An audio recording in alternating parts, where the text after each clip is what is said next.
Hello नमस्कार दोस्तों, एक बार फिर से स्वागत है आपका मेरे यूट्यूब चैनल स्टडी 54 में। और दोस्तों, आपके लिए नाग पंचमी की बहुत बहुत शुभकामनाएं। आप लोग अच्छे से एंजॉय करिए, प्लस स्टडी भी करते रहिए। त्यौहार सारे आने वाले हैं, बट आप स्टडी नहीं छोड़ेंगे। तो देखिए स्टूडेंट्स, मैंने आपको पिछले वीडियो में रजिस्टर पढ़ा रही हूँ मैं अभी आपको। तो रजिस्टर में मैंने आपको कलर कोडिंग एंड उससे रिलेटेड जो भी नोड, ब्रांच, मैश, लूप, ये सारी डेफिनेशन छोटी छोटी जो होती हैं जो आपको आनी चाहिए, वो मैंने सारी आपको बता दी हैं। और मैंने आपको पिछले वीडियो में बताया था कि रेजिस्टेंस का कॉम्बिनेशन बताया था, किस तरह से कनेक्शन होता है। तो रेजिस्टेंस का सीरीज कनेक्शन भी बता दिया है। और आज मैं आपको पैरेलल कनेक्शन बताऊंगी, केबीएल बताऊंगी, केसीएल भी पढ़ाना है अभी। तो ये सारे रूल्स धीरे धीरे हम लोग पढ़ते जाएंगे। और बट आपसे ये कहना था कि जिसका भी आज PGCIL का एग्ज़ाम है, उसके लिए बहुत बहुत बेस्ट ऑफ लक। अच्छे से आप रिलैक्स हो के पेपर देने जाइए और टेंशन फ्री होके जाइए। कोई भी टेंशन नहीं लेना, स्ट्रेस नहीं लेना है माइंड पर। और पेपर देने से पहले ठंडा पानी आप ज़रूर पीजिए। ठंडा पानी पीकर ही आप वहाँ पर बैठिए अपनी जगह पर, और अच्छे से एकदम कूल माइंड होकर थोड़े टाइम पहले जाइए और थोड़ी देर वहाँ पर रिलैक्स फील कीजिए। क्योंकि आप बाहर से जाते हैं, दूर से जाते हैं, थकान हो जाती है, मेंटली भी थकान हो जाती है, टेंशन भी होती है कि पता नहीं कैसा पेपर आएगा, क्या कर पाऊँगी मैं, क्या नहीं कर पाऊँगी, क्या कर पाऊँगा। ये सब बहुत ज़्यादा टेंशन, स्ट्रेस माइंड पर प्लस क्या होता है कि बहुत सारे लोगों पर प्रेशर भी रहता है घर का। तो इसलिए प्लीज़ स्टूडेंट्स, डियर फ्रेंड्स, और मुझे आपसे बस यही कहना है कि आपको स्ट्रेस नहीं लेना है। स्ट्रेस फ्री होके PGCIL का अच्छे से एग्ज़ाम दीजिए। और मुझे उम्मीद है कि PGCIL एग्ज़ाम आप लोग निकाल लेंगे, पहले से स्टडी कर रहे होंगे। और आपका अच्छे से गुड लक, भगवान आपका साथ दे और आपकी बुद्धि अच्छे से वहाँ पर काम करे। आप अच्छे से सारा कुछ क्वेश्चन अटैम्प्ट करें, रॉन्ग क्वेश्चन बिल्कुल ना करें। आपको जो क्वेश्चन नहीं आ रहा है उसको आप बिल्कुल ही छोड़ दें। आप उस पर अपना टाइम भी वेस्ट ना करें, प्लस अपना अच्छा जो क्वेश्चन है उसका मार्क्स बिल्कुल ना गंवाएं। अगर आप गलत क्वेश्चन लगाएंगे, नेगेटिव मार्किंग आजकल तो सभी एग्ज़ामों में है, आप गलत क्वेश्चन लगा देंगे तो आपके सही क्वेश्चन भी चले जाएंगे। तो देखिए, मैं लेकर चलती हूँ आपको। रजिस्टर में हेडिंग डालेंगे हम लोग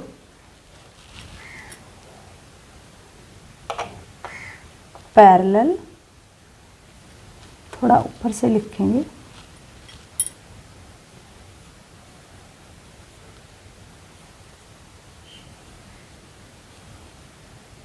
पैरेलल कनेक्शन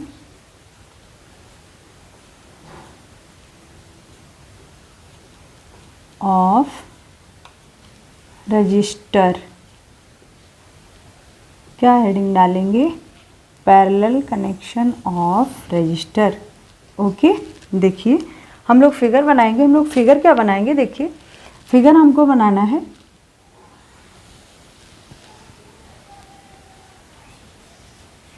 ये देखिए,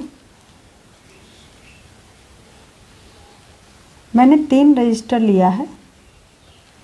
जितने भी सर्किट में रजिस्टर हों, बट आपको रूल्स यही लगाना है। पैरेलल कनेक्शन है तो आपको R इक्विवेलेंट फाइंड करने के लिए यही रूल्स लगाना है जो मैं आपको बता रही हूँ। ओके, ये हमने A पॉइंट मान लिया है, ये हमारा B पॉइंट है। ओके, अब देखिए A पॉइंट है, ये B पॉइंट है, ये R1 है, ये R2 है, ये R3 है। इससे करंट हमारी I फ्लो हुई। यहाँ पर करंट हमारी I1 मान लिया है, यहाँ पर करंट हमारी I2 मान लिया है, यहाँ पर करंट हमारी I3 मान लिया है। Okay, that's final. हमारा फिगर रेडी है। अब हम फिगर में स्टडी क्या करेंगे? करंट हमने क्या फ्लो कराई है? I। आप यहाँ पर कुछ भी I मान सकते हैं, बट ये है कि आप सेम ब्रांच में सेम करंट नहीं मान सकते हैं पैरेलल में, क्योंकि अलग अलग जो ब्रांचें हैं उसमें अलग अलग ही करंट फ्लो करेगी। तो इसलिए हम अलग अलग ही करंट एज्यूम करेंगे।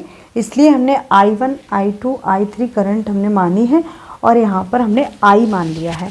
मान लिया कि ब्रांच में सप्लाई से हमारी करंट I फ्लो हुई, यहाँ हमने सप्लाई दिया है, कुछ भी सप्लाई है वहाँ से हमारी करंट, ये AC एंड DC दोनों के लिए अप्लाई होगा rule. Okay, R equivalent find करने के लिए AC एंड DC सर्किट दोनों में यही रूल्स अप्लाई होगा। तो देखिए सप्लाई से I करंट फ्लो हुई और 3 पार्ट में डिवाइड होगी क्योंकि 3 रजिस्टर लगे हुए हैं। अब देखिए आप किस तरह से फाइंड करेंगे। मैंने क्या बताया था आपको, सीरीज में क्या होता है कि सेम ब्रांच में same current I he flow होती है, बट वोल्टेज क्या होता है, अलग अलग होता है। वहाँ पर हम सीरीज कनेक्शन कहाँ पर करते हैं रजिस्टर का, जहाँ पर हमें ज़्यादा वोल्टेज रिक्वायरमेंट होता है, और हम पैरेलल कनेक्शन कहाँ पर करते हैं, जहाँ पर हमें करंट का रिक्वायरमेंट ज़्यादा होता है। ओके, तो देखिए आप क्या लिखेंगे, आप लिखेंगे करंट। तीनों ब्रांच में करंट क्या है, I ही तो तीनों ब्रांच में फ्लो हो रही है, बट ये डिवाइड हो रही है अलग अलग ब्रांच में। तो I इक्वल टू क्या लिख सकते हैं, I1 plus I2 plus I3। अभी मैं आपको KCL रूल्स पढ़ाने वाली हूँ अभी जस्ट इसी के बाद, तब आपको बहुत अच्छे से समझ में आएगा क्या होता है कि KCL रूल हमारा क्या कहता है कि नोड पर, मैंने आपको नोड बताया था ना, ये हमारा एक नोड है, ये हमारा एक नोड है, ये हमारा एक नोड है, ये हमारा एक नोड है, ठीक है। तो नोड पर आने वाली करंट नोड से दूर जाने वाली करंटों के योग के बराबर होता है, यानी कि नोड पर जो करंट आएगी वो और नोड से दूर जाएगी करंट, वो दोनों बराबर ही होंगी। ओके, ये हमारा KCL रूल्स होता है। तो KCL रूल ही मैंने यहाँ पर अप्लाई किया है। नोड मान लिया हमने, ये यहाँ पर A नोड है, वहाँ पर हमारी करंट क्या आई, आई है। अब यहाँ से कौन कौन सी करंट फ्लो हुई है, I1, I2, I3। ओके, देखिए अब आप कैसे लगाएंगे रूल। तो देखिए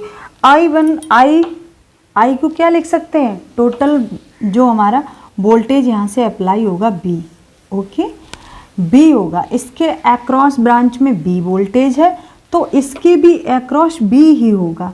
पैरेलल में यही बात होती है कि वोल्टेज हर ब्रांच के अक्रॉस सेम रहता है, बट करंट क्या होती है, अलग अलग हो जाती है डिवाइड। तो लिखेंगे आप, क्या लिखेंगे आप, I के लिए क्या फॉर्म में लिख सकते हैं, B/R इक्विवेलेंट। ओके, ये लिख सकते हैं आप। मैंने आपको बताया था पिछले वीडियो में कि एक B equal to I into R होता है। मेन फार्मूला पूरे इलेक्ट्रिकल में आपको ये रिमेंबर रखना है। अब देखिए B/R इक्विवेलेंट लिख लिया। अब I1 को आप क्या लिख सकते हैं, B ही है हमारा, B/R1। I2 को क्या लिख सकते हैं, B/R2। I3 को क्या लिख सकते हैं, B/R3। ओके, आगे चलेंगे हम। B/R इक्विवेलेंट बराबर क्या आ जाएगा, हमने यहाँ से B कॉमन ले लिया तो 1/R1 1/R2 प्लस 1/R3। इस तरह से हमें फाइंड हो गया। अब देखिए, अब B लेफ्ट साइड में है, B राइट साइड में है, कैंसिल आउट हो सकते हैं, कैंसिल आउट कर देंगे, कैंसिल आउट कर दिया। ओके, अब लिखेंगे 1/R इक्विवेलेंट बराबर 1/R1 plus 1/R2 plus 1/R3। Okay, 1/R3, ये क्या हो गया हमारा, R इक्विवेलेंट निकल के आ गया। देखिए एक तो मेन फार्मूला आपका ये है जो आपको रिमेंबर रखना ही है। अब देखिए इससे भी थोड़ा शॉर्ट तरीका बता देती हूँ आपको। आप जब इसका एलसीएम लेंगे तो क्या आ जाएगा, यहाँ R1 है बट R2 और R3 नहीं है, यहाँ R2 है बट क्या है, R1 और R3 नहीं है, और यहाँ पर R3 है और लेकिन R1 और R2 नहीं है। क्योंकि इसे R1 R2 R3 upon R1 plus R2 plus R3। ये हमारा R इक्विवेलेंट फाइंड हो जाता है। ओके, R इक्विवेलेंट फाइंड हो जाता है। ये फाइंड कैसे हुआ कि हमने एलसीएम ले लिया है। ये हमारा एलसीएम आ गया और ये हमारे गुणा में आ जाएंगे।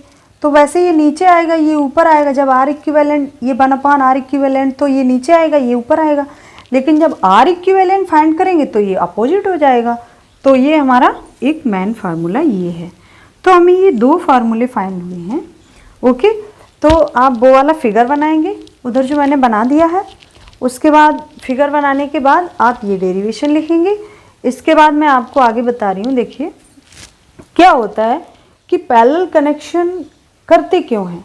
पैरेलल कनेक्शन आपने देखा होगा, आपकी जो घरों में लाइट रहती हैं, वो क्या होता है, वो जो डिप डिप वाली जो झालर आती हैं, झालर में क्या होता है कि बहुत सारे वो लगे रहते हैं, डायोड लगे रहते हैं। तो उसमें रजिस्टर भी रहता है।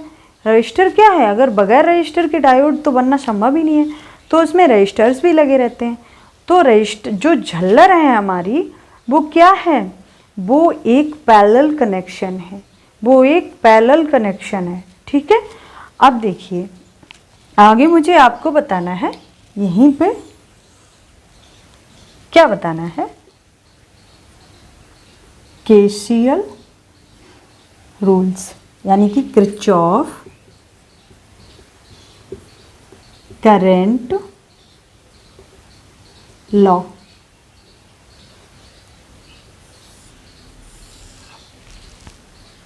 ओके, देखिए किरचॉफ करंट लॉ आपको बताना है मुझे। तो किरचॉफ करंट लॉ क्या है, देखिए dear students and dear friends, आपको किरचॉफ करंट लॉ बहुत ही इम्पोर्टेंट है, आपको याद रखना है। ओके, तो किरचॉफ करंट लॉ क्या कहता है कि कोई हमने ऐसा ये नोड ले लिया है, इस नोड पर बहुत सारी ब्रांचेज हैं जो कनेक्ट हैं, तो हमने ये ब्रांचेज कनेक्ट कर दी हैं। अब यहाँ से हमने करंट फ्लो करा दिया है। मान लिया कि ये हमारी दो current I1 and I2 node पर एंटर कर रही हैं, और क्या है कि I3 और I4 नोड से बाहर जा रही हैं। I5 भी है, करंट नोड से बाहर जा रही हैं, आउट गोइंग साइड में जा रही हैं। तो देखिए रूल क्या होता है, रूल हमारा क्या होता है कि रूल होता है, यहाँ पर लिखेंगे आप। वैसे तो शॉर्टकट में रूल होता है कि I = 0, यानी कि नोड पर जितनी भी ब्रांचेज हैं उनका सम इक्वल टू 0 होगा। ओके, तो हम शॉर्ट में ये भी याद रखते हैं। ये क्या है कि रिकॉल रखने का एक तरीका है। बस आप इतना से याद रखेंगे, आपको केसीएल याद रहेगा। आप बाद में जब केसीएल समझ लेंगे, उसके बाद बस आपको ये फॉर्मूला याद रखना है, जिससे आपको केसीएल रिकॉल रहेगा। ओके, देखिए क्या होता है कि सिग्मा I = 0। सिग्मा I का मतलब नोड पर टोटल ब्रांचेज का sum of 0 = sum of 0। Sum of 0 कैसे होता है, देखिए क्या होता है कि आप पहले थोड़ा सा हिंदी लिख लीजिए कि नोड पर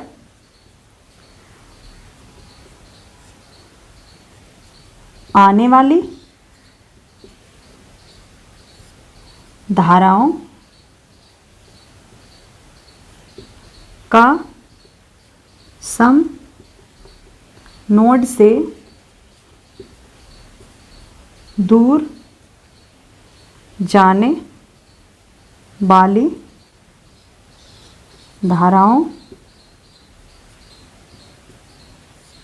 के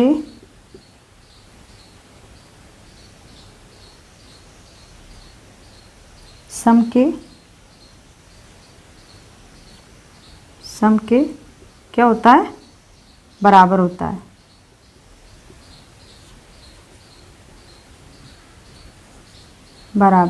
है। ओके, तो देखिए नोड पर आने वाली धाराओं का सम नोड से दूर जाने वाली धाराओं के सम के बराबर होगा। अब क्या लिखेंगे आप ये केसीएल रूल है। किरचॉफ ने जो रूल दिया है वो यही दिया है कि नोड पर आने वाली धाराओं का योग नोड से दूर जाने वाली धाराओं के योग के बराबर होगा।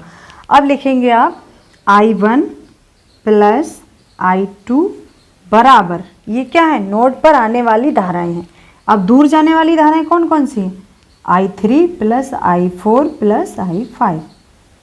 Okay, that's final. आपको फाइंड हुआ है कि नोड पर आने वाली धाराओं का योग नोड से दूर जाने वाली धाराओं के योग के बराबर होगा। अब देखिए,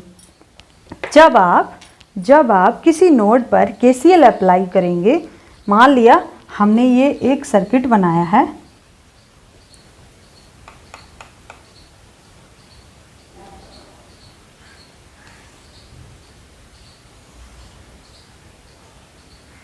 ओके, हमने ये एक सर्किट बनाया है जिसमें हमारी ये करंट आ रही है I, और यहाँ हो गई I1 और यहाँ हो गई I2। अब देखिए, जब आप इस क्वेश्चन में एग्जाम्पल डाल लेंगे, केसीएल अप्लाई करेंगे, यहाँ लिखेंगे अप्लाई केसीएल। कैसे अप्लाई करेंगे, देखिए कैसे अप्लाई करेंगे, I equal to I1 plus I2। Okay, I equal to I1 plus I2। Okay, तो आप इसको जब वोल्टेज फॉर्म में लिखेंगे, यहाँ पर हमें कोई वोल्टेज मानना होगा इस नोड पर।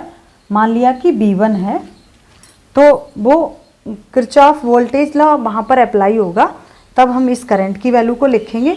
लेकिन क्या है, अभी आप समझने के लिए इतना ही रखिए, अभी आपको और आगे लेके चलती हूँ। जब केवीएल समझा दूंगी, तब केवीएल और केसीएल दोनों रूल हमारे एक ही क्वेश्चन में फॉलो करेंगे, सेटिस्फाइड होंगे।